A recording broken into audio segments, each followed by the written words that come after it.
This is video number 2 for SPAD 335, Sports Governance and Ethics. And while we're talking about the governance of sports for this first part of the class, the next thing we're going to talk about is strategic planning.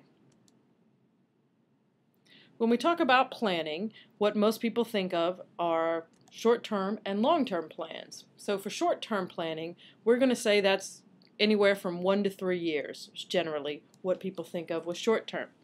For long-term planning, that's more than 3 years. So think of it this way in relation to sports.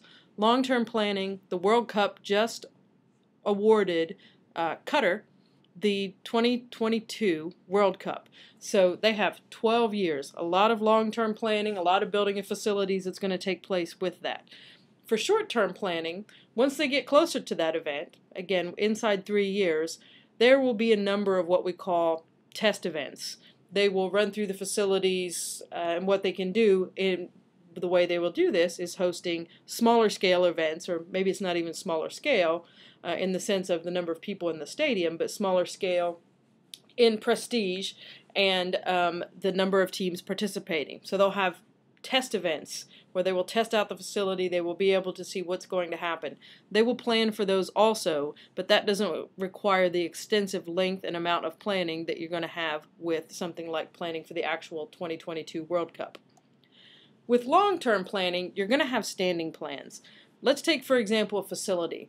If they have, and they likely will have, a checklist for guest services or for security or whomever it may be, various different areas, and they check that every time. So if you're talking about a baseball park, 81 home games, every one of those 81 games, they're going through that list, that checklist, making sure that the security plans or the guest service plans or the ticketing plans, whatever it is that they've established for the organization, making sure that those are in place. That's a standing plan. When we talk about single-use youth plans, this could be something like this picture below is of the stadium in Miami, the football stadium. Let's say they are hosting some type of a one-time large event. It could be some type of sports exhibition between the U.S. national soccer team and one of the European Premier League teams or something such as that. It's a one-off event or one-time event. This might be the parking plan for that. It's not going to be put in place every week. It's probably not going to be put in place every year if it's very specific. So this is something that would be a single-use plan. Now, if it's the same parking plan that the Dolphins use for all of their home games, then this would be a standing plan. So you might have something that's a little bit different. It just depends on are they changing parking strategies, places, locations, or is it the same? So it might just depend on where the facility is and what the type of event is that's happening. But that's a single-use plan, or an example of one. When we talk about the planning process, there are several steps that people go about. And what we're going to talk about in relation to this is the planning for an organization, in establishing an organization. One of the first things they're going to look at is, in a blue sky world, what is our vision? And when we talk about vision, we talk about what or who do we want to be as an organization. This is something that is way bigger than any one person in the organization, way bigger even than the founders. Okay, so this is what is going to be developed in the sense of an organization's vision statement. The next part is going to be the mission statement. Now let me say this up front. Many people will use vision and mission synonymously or interchangeably. There may be people out there who think that they are the same or that they can be used in the same context. That's fine. That's their opinion. We're going to address this, though, in this class as two different pieces, and we're going to address this as mission being that much bigger picture, and vision being that much bigger picture, and the mission statement then is going to tell who the organization is. What is it that we do? If we're a clothing manufacturer, what is it that are we manufacturing clothing? Whereas the vision statement might say that we want to empower every person to be able to have greatest sports experience when they're working out because of performance clothing and having the proper attire. Well, okay, then what we do is that we are going to design and manufacture that attire. That's the organization who we are when you look at it from the mission standpoint. This talks about our values as an organization. This is also going to talk about our purpose as an organization. Lastly, when you're comparing these, think of again, the vision is, who is it that we want to be? Where are we going? What are our big blue sky aspirations? And then our mission statement is going to tell us then what is the road to get us there? How do we reach that vision? Next up are goals and objectives. Again, with this one, different people have different opinions. They will talk about goals and objectives. They might flip the order of these in the hierarchy. For purposes of this discussion in this class, this is how we're going to use them. For a goal, we're going to talk about something that is qualitative. So for example, I work for the Tampa Bay Rays in this hypothetical situation, and my goal as a qualitative goal is that I'm going to increase ticket sales. But my objectives have to be quantitative. Okay, great. My goal is to increase ticket sales or increase attendance. I'm going to do that by increasing walk-up ticket sales. I'm going to do that by increasing sales to travel groups, whatever it is. So again, the qualitative part is that I'm going to increase attendance or increase ticket sales. The objectives are going to be, how is it that I'm going to do that? It could be that the objective is that you're going to give away 10,000 tickets and hope that people come or expect them to come. But again, for purposes of this class, we're going to talk about goals as qualitative and objectives as quantitative.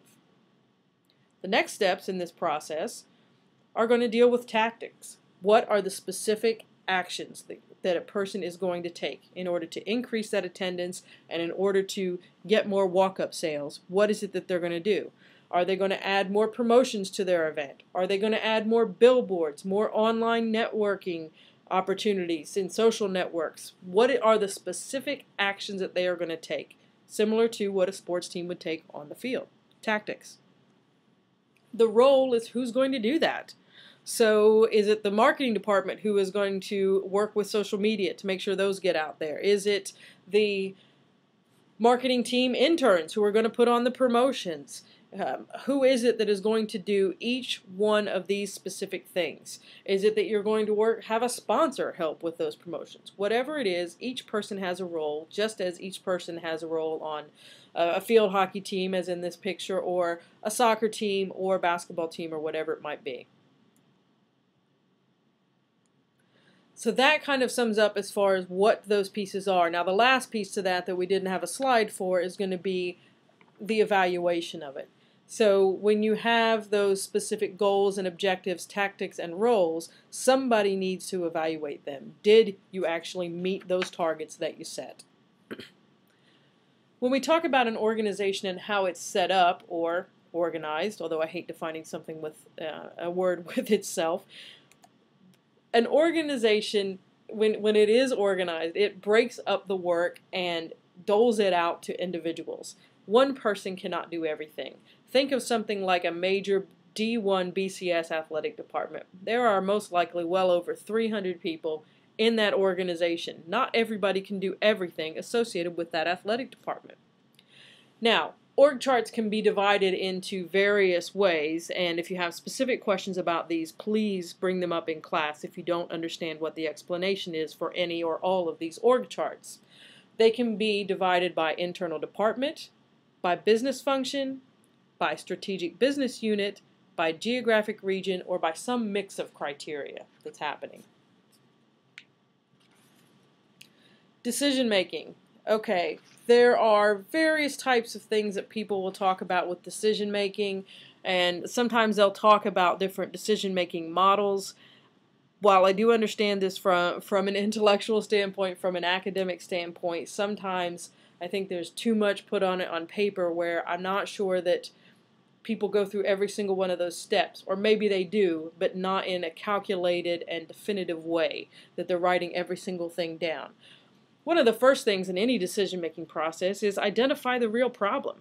If there is something where student athletes are late to class, is the problem that they're being lazy or they're not leaving their dorms in time, or is the problem that maybe they're not being dismissed from practice in time, or that maybe their dorms are too far away from the majority of the classrooms? It could be any number of things, but the first thing in any decision is identify what the real problem is. Gather all of the different information. I think most people will do this. Hopefully, any administrator or any leader is going to gather all of the relevant information, identify anything that might be a sticking point or a hurdle, and come up with a number of possible alternatives that can solve this.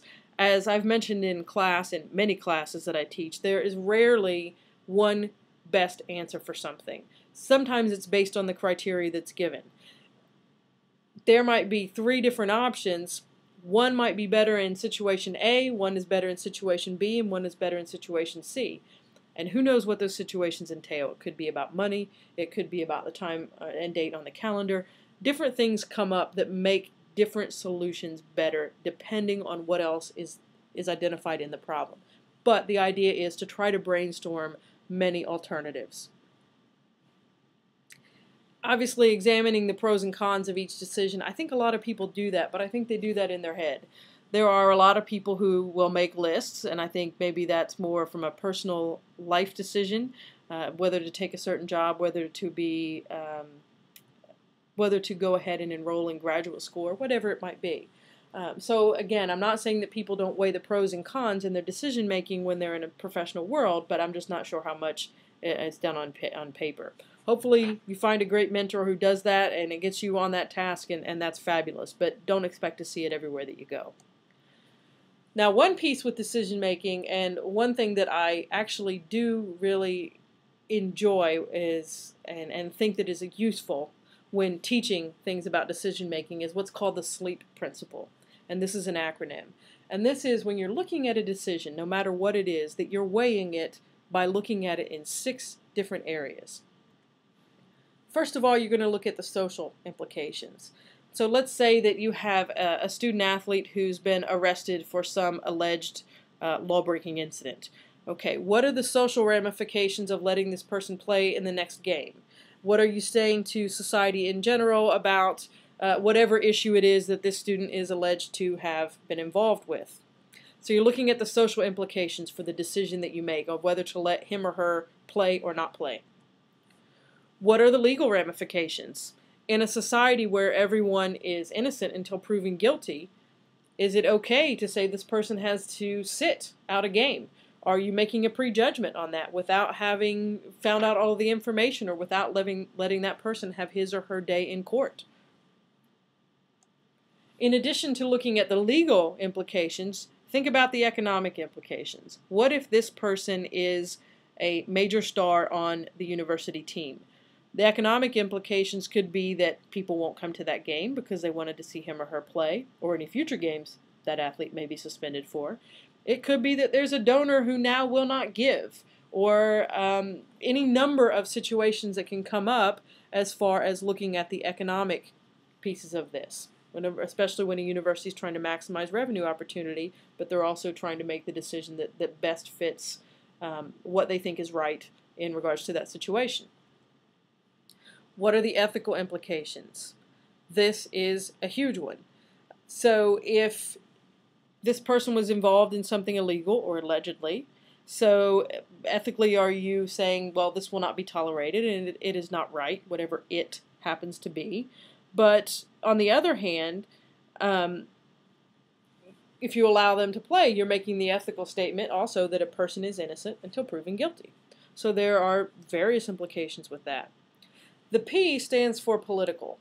So politically, there are going to be a number of people that you have to consider. So again, if we're on this hypothetical university campus, there are students and their reactions, especially if this alleged incident and law-breaking involved somehow harming or taking something from another student. What are the political ramifications with students, faculty, administrators? All of these various pieces come into play.